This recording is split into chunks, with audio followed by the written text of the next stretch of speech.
Yeah, it's like a social movement. In fact, while we facilitate the messages of love and family and empowerment in the here and now, it's the young drivers themselves and the leadership in every school, the student leadership in every school that picks up these messages and become really powerful peer advocates, not just amongst their school community, but amongst their young peers in general. Our next guests today have a story which, when you learn about it, will make you feel sad. It will make you feel deeply emotional about the sense of loss that's occurred. But as you learn more and more about the story and the amazing amount of work that is going on since the events took place, you'll be inspired by a family that is changing lives in so many positive ways. Peter and Melissa McGuinness join us today. They are winners of the LG Local Legends. Good morning to both of you. Good morning. Good morning. Thanks for having us. You have a very sad story. As a male, not too long ago, growing up, learning driving and rules of driving and etiquette of driving and dangers of driving, I see a lot in what you are educating younger people. I've got 3 young daughters myself, and I'm very pleased to have somebody like yourselves out there spreading the word and helping the community better understand the dangers of what can go on when people are driving. Tell us your story to begin with, and then we look forward to understanding more about the work you're doing in the community. Okay. On the 8th of December 2012, my son Jordan Hayes McGuinness was returning from a work Christmas party, and that particular evening he had consumed some alcohol. At some point during the day he had smoked some cannabis, and he was actually speeding in excess of 30 kilometres in the speed limit when at around about midnight he collided with a broken down stationary car on the side of the M1 up here on the Gold Coast. And as a result of that collision, there was a broken down car that had 5 occupants in it, and 4 of those young adults were killed, as was my son. And this was all as a result of his very poor decision making on that evening. Jordan had also developed a pattern of poor driving habits and a careless attitude to his driving. By no means was he a street racer or a motoring enthusiast, so to speak. But he typified many young drivers in that he didn't drive with a sense of accountability and responsibility for other road users. So the choices he made on the fateful evening where he killed 4 other people and grievously injured another were the culmination of an attitude to driving that, obviously we wish that he didn't have, but that we try to highlight to other new drivers. You talk about the understanding of what can go wrong in these kinds of situations. When I was growing up, me and my friends, we had very fast cars. It wasn't until we started driving them on track days, we'd hire out a track, a whole range of us, and we learnt what happened when you lose control of cars. We learnt what it's like to drive a car at speed and the dangers of it. But in that environment, we had been lucky to experience that in a manner in which nobody else was going to get hurt apart from ourselves or our vehicles. That was our story. I feel privileged to have gone through that. What you are educating to people and to kids growing up is so important, because the vast majority of people don't get to learn in that environment, do they? They learn on the streets. Yeah. I think as much as anything, what we engage with young people and their families on is actually attitudes to driving, the culture of driving. Perhaps even more so than the educational mechanics of controlling the vehicle. For example, we couldn't tell you how many times people have empathised with us by saying, "Poor Jordan, everyone's done it." or old maxims such as "there but for the grace of God go I." And that kind of culture where bad drive is surrendered to bad luck or bad fortune really underpins much of what's wrong behind the way young people get educated about their driving attitudes. Bad driving isn't bad luck. The fact that you're aged between 18 and 25 doesn't predispose you towards driving dangerously where you could injure or kill other people on the road. But we think that this generation of drivers are better than that. In fact, we know that they've got the kind of social justice hearts that can rail against climate and diversity and equality and those kind of issues, which is why we're confident that young drivers these days can leave an auditorium where Melissa's made a presentation and immediately start saving lives simply by being advocates of good choices.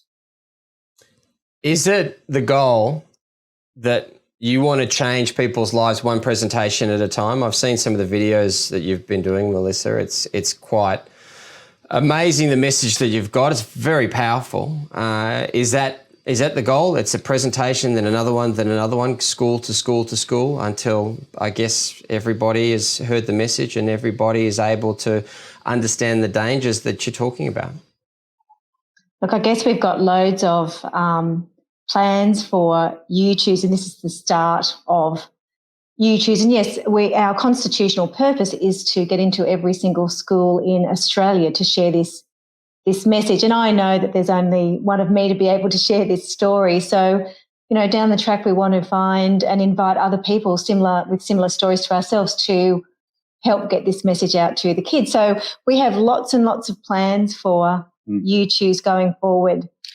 Yeah, it's like a social movement. In fact, while we facilitate the messages of love and family and empowerment in the here and now, it's the young drivers themselves and the leadership in every school, the student leadership in every school that picks up these messages and become really powerful peer advocates, not just amongst their school community, but amongst their young peers in general.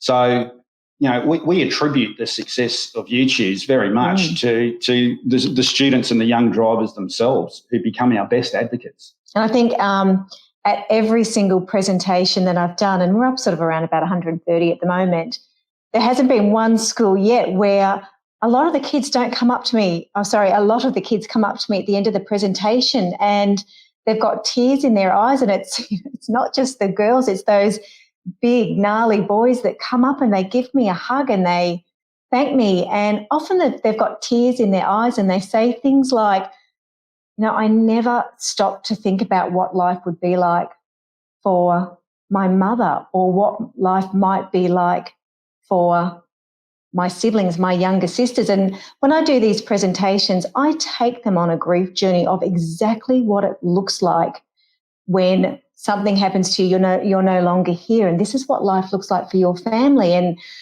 I always think that it's not just about my story and Jordan's story. He was responsible for the death of 4 other young adults. He left another young adult with severe burns and trauma. And, in addition to all of this misery, he left a 15-month-old little girl without her parents. So I take them on that journey of this is what Jordan didn't. And like it or not, it's a reflection on my parenting and Peter's parenting. And, stop and think about that in context with your own parents. And I can see it. I know we have a very relatable story. I'm a relatable mother. Jordan is a relatable 18-year-old, and his sisters are relatable siblings. So when they watch that presentation, I know that they're sitting there thinking, so easily Jordan's story could become my story.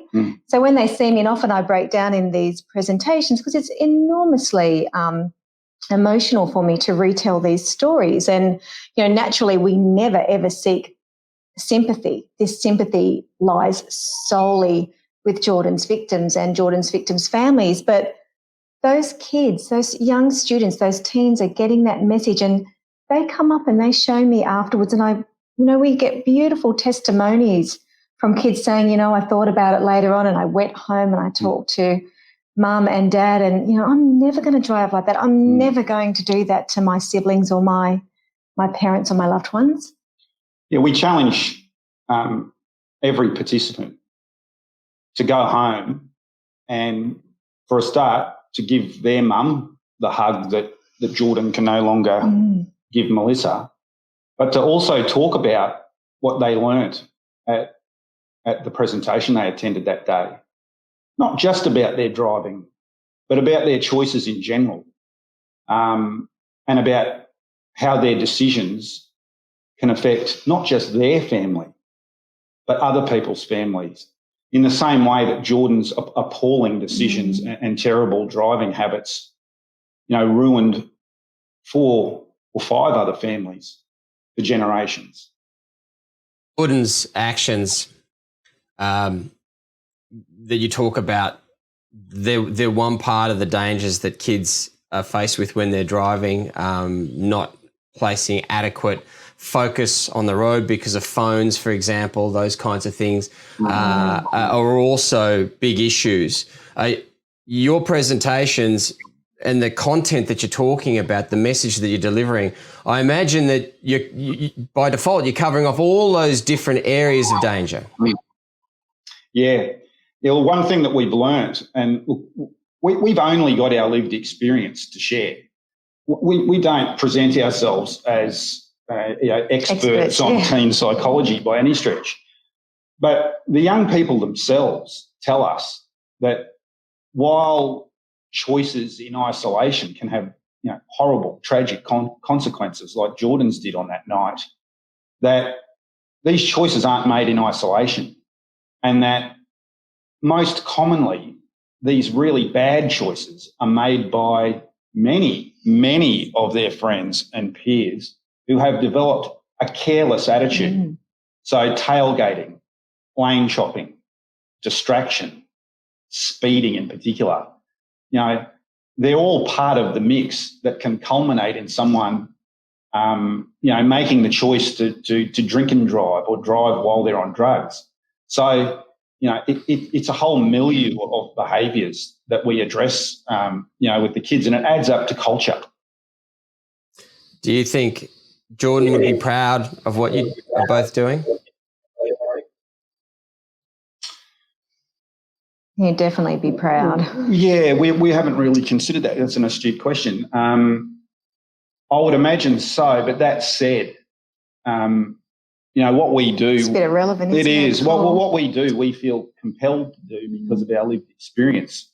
What we do very much out of respect for Jordan's victims and their families, and we'll do whatever we can to make sure that even just one young driver doesn't do to another family what Jordan did to those other families and to our family as well. Well, you've been recognised as the winner of the LG Local Legends. I imagine it's a very small side benefit to the reward that you get from touching families in the way that you do. We're grateful for any support in any area, and we thank LG so much. And we feel really honoured to have been chosen as one of those legends. So we really do appreciate that support. Yeah, we're genuinely grateful. Any modicum of support that we get really uplifts us to the task of reaching out to this new generation of drivers. So we're really grateful to LG for the support. Well, thank you to both of you for what you are doing, for the energy that you are putting into your cause, and for the way that you're changing young people's lives and helping them with their ongoing lives, and for those of their families as well. It is a big issue. It's one that you guys are tackling head on. It's very brave of both of you for continuing on your journey in the way that you are. So congratulations to both of you for doing it, and thank you very much for your time today. Oh, thank you so much, and have a safe and wonderful Christmas period. Thank you, and thanks to LG again. Yeah.